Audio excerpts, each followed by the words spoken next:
મોજા ગામની આ શાળાને અને સરપંચ શ્રીને મારે અભિનંદન આપવા છે।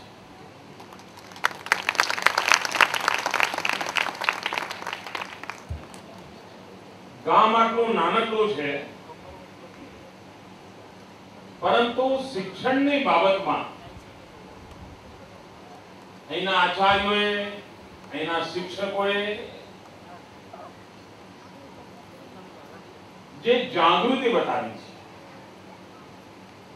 અને પોતાના ગામમાં શિક્ષણનો વિકાસ થાય એમાં જે રસ દાખવ્યો છે, એટલું જ નહીં, આ સ્વર્ણિમ ગુજરાત વર્ષની અંદર રાજ્ય જેટલા કામો નક્કી કર્યા, જેટલા કાર્યક્રમો નક્કી કર્યા, એ બધામાં હોંશે હોંશે ભાગ લેવાનું કામ આ શિક્ષક મિત્રોએ પોતાના બાળકો પાસે કરાવ્યું છે।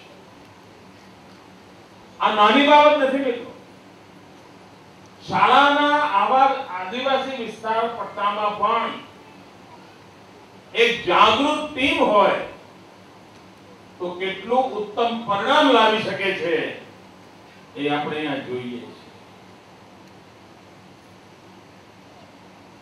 આ ગામમાં શિક્ષણની જાગૃતતાને કારણે અનેક દીકરીઓ ભણી ગણીને આગળ ગઈ છે। ગામ ગૌરવ કરે એવી રીતે શિક્ષણમાં એમણે પ્રગતિ કરી છે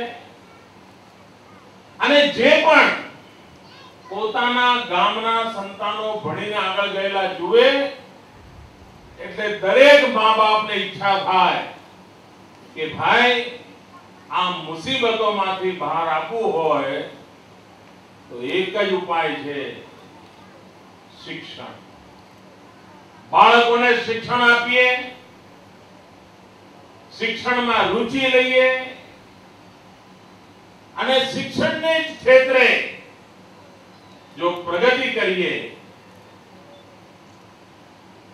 તો ગરીબી સામે લડવું હશે તો પણ તાકાત આવશે, અંધશ્રદ્ધા સામે લડવું હશે તો પણ તાકાત આવશે, આર્થિક પ્રગતિ કરવી હશે તો પણ આશરો બનશે।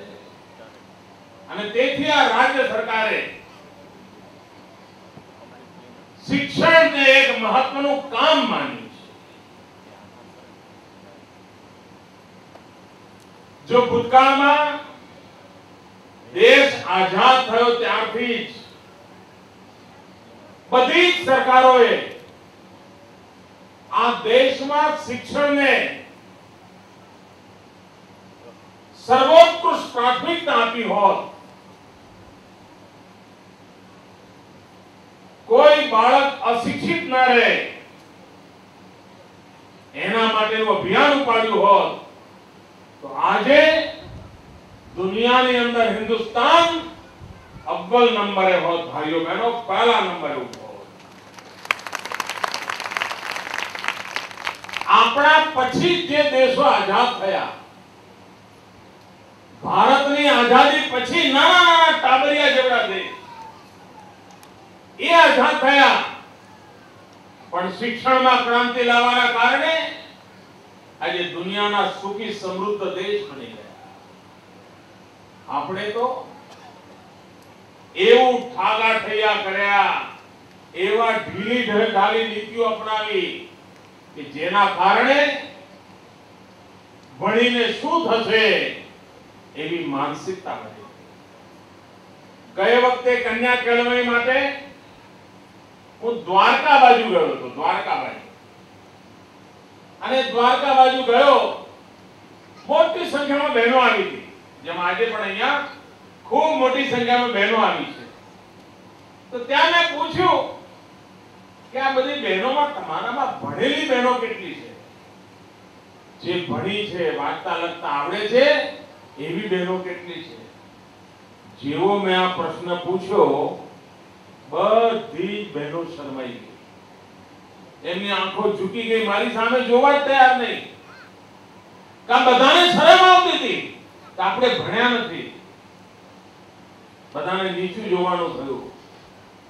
હું તમને પૂછતો નથી, એ તો તમને નીચા જોવાનું થશે. તમને થશે કે અમારા મા બાપે જો અમને ભણાવ્યા હોત તો આજે અમારે નીચું જોવાનો વારો ના આવ્યો હોત. જેમ તમને શરમ આવે છે એમ તમે ઈચ્છો છો ખરા કે તમારી દીકરી મોટી થાય, સાસરે જાય અને કોઈ એને પૂછે કે બેન તું કેટલું ભણેલી છો, અને કશું ભણી ના હોય તો એને શરમ આવે? એવી કોઈ મા બાપની ઈચ્છા ખરી? દરેક મા બાપની ઈચ્છા છે કે એમના સંતાન ભણે. વચ્ચે એકવાર હું અમરેલી જિલ્લામાં ગયો હતો. અમરેલી જિલ્લાની અંદર બહેનોને મેં પૂછ્યું કે તમારામાંથી ભણેલી બહેનો કેટલી છે?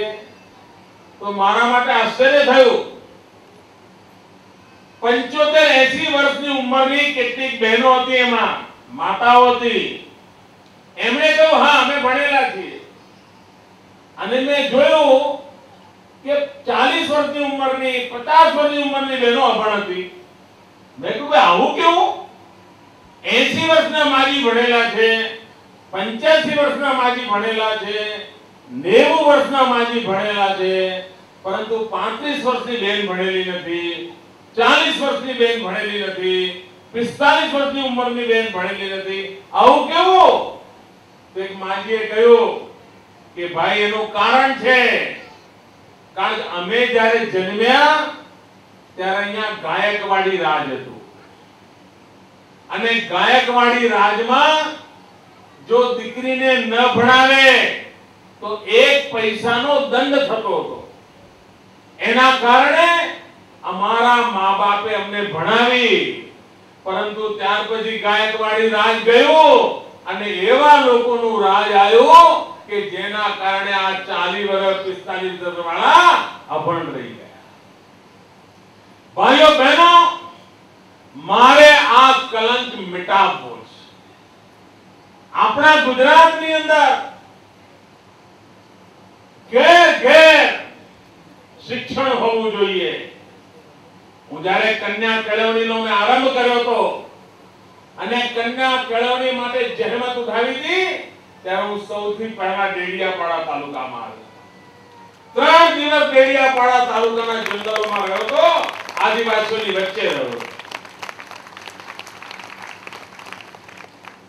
અને ઘેર ઘેર મેં ભિક્ષા માંગી હતી કે મારે દીકરીઓને ભણાવી છે, આપની દીકરી મને આપો, મારે એને ભણાવવી છે. ત્યારે લોકોને અચરજ થયું હતું કે આ રાજ્યનો મુખ્યમંત્રી 3 દિવસ સુધી આદિવાસીઓની વચ્ચે જંગલોમાં જાય, ઘેર ઘેર જાય, ભિક્ષા માંગે.